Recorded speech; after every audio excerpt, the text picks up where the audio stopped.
Oke teman-teman semua, hari ini kita akan melanjutkan tutorial kemarin. Hari ini kita tidak membahas hal-hal yang penting, tapi di sini juga teman-teman harus terapin. Nah, di sini pertama saya masuk ke tutorial Django. Kita masuk ke project kita. Oke, kita buka terminal. cd tutorial Django, kita masuk ke env bin activate,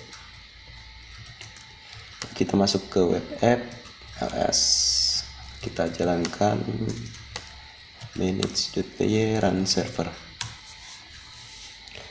kita masuk ke browser localhost.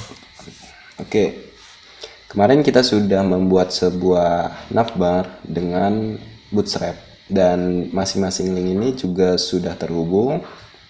Nah, tapi jika kita lihat dalam codingnya, nah kita kemarin buat sebuah app block dan di dalamnya ada sebuah template. Nah, di sini kita akan mengubah navbar ini di dalam satu base. Jadi tidak mungkin kalau kita membuat sebuah aplikasi itu kita mengulangi navbarnya ini. Jadi kita bisa membuat satu buah file, satu base di dalam template yang isinya itu navbar, atau mungkin setelah navbar nanti ada footer dan lain. Nah, itu bisa kita letakin dalam satu file. Tapi dikarenakan di sini untuk tutorial pemula, jadi saya membuatnya itu masing-masing app itu ada base-nya, biar nanti tujuannya teman-teman tahu gitu. Nah, di sini kan ada navbar teman-teman. Jadi di sini kita bisa buat new file lagi di dalam template. Kita buat new file, kita beri namanya itu base.html. Nah, seperti ini.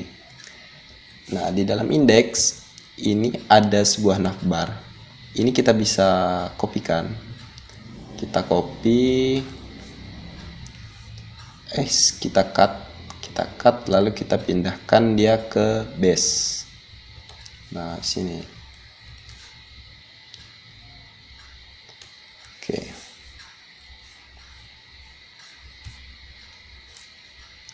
Kita masukin sini, lalu kita masuk ke kita masukkan linknya. Jadi linknya sama script dari Bootstrapnya kita masukin ke dalam base. Nah, di sini kita taruh di sini seperti ini. Dan di index juga sama, kita ambil, kita cut, kita masukkan dia ke base. Oke. Nah, di sini jangan lupa kita masukkan load statiknya. Load static. Nah, yang di index load statiknya kita delete. Nah, seperti ini. Lalu di bawah navbar di sini kita buat seperti ini. Kita blok bahwa di bawah navbar itu ada sebuah konten. Kita end block konten. Nah, seperti ini. Mungkin nanti di bawahnya ada sebuah footer dan lain-lain. Nah, di sini di index kita rapikan dulu. Lalu di atas ini kita bisa extend. Kita extend alamat directory dari file base. Dia ada di base.html seperti ini. Nah, ini kalau kita refresh, oh ya, ini kita jangan lupa kita blok dulu. Blok konten. Dan di sini end block konten.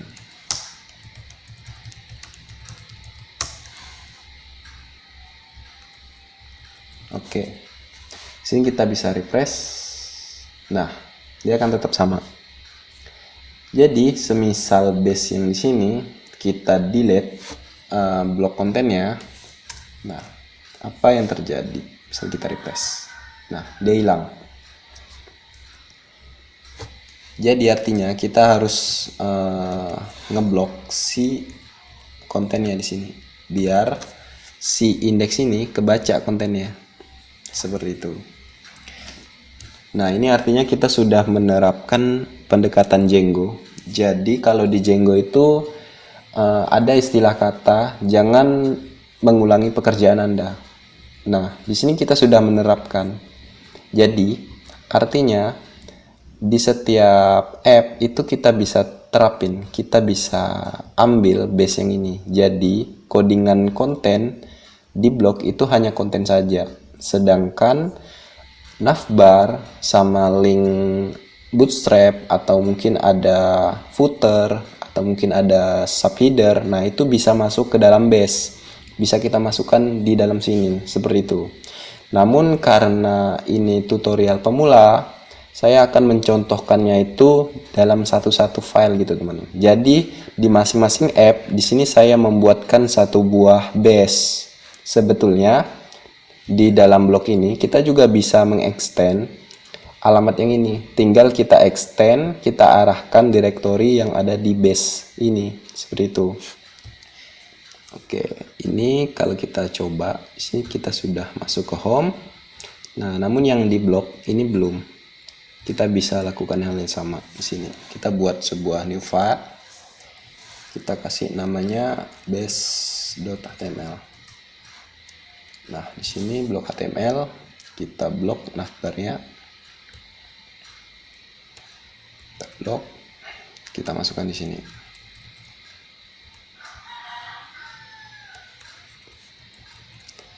Atau mungkin agar lebih cepat kita bisa blok saja halaman base yang ini karena halamannya sama. Nah, seperti ini. Lalu di blok di sini kita bisa delete scriptnya. Kita kasih di sini blok konten and blok konten. Nah, di sini kita delete linknya karena di sini di base kita sudah masukkan link CSS-nya. Di sini juga kita hapus load static ya. Nah, seperti ini. Jadi semisal kita refresh bagian blok, nah dia belum ke load. Kita belum tambahkan dia extend di sini.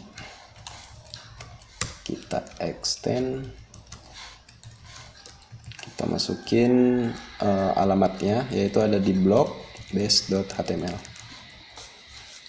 Bisa kita refresh, nah dia akan seperti ini. Mungkin di dalam sini kita bisa tambahin container, kelas container. Nah, seperti ini.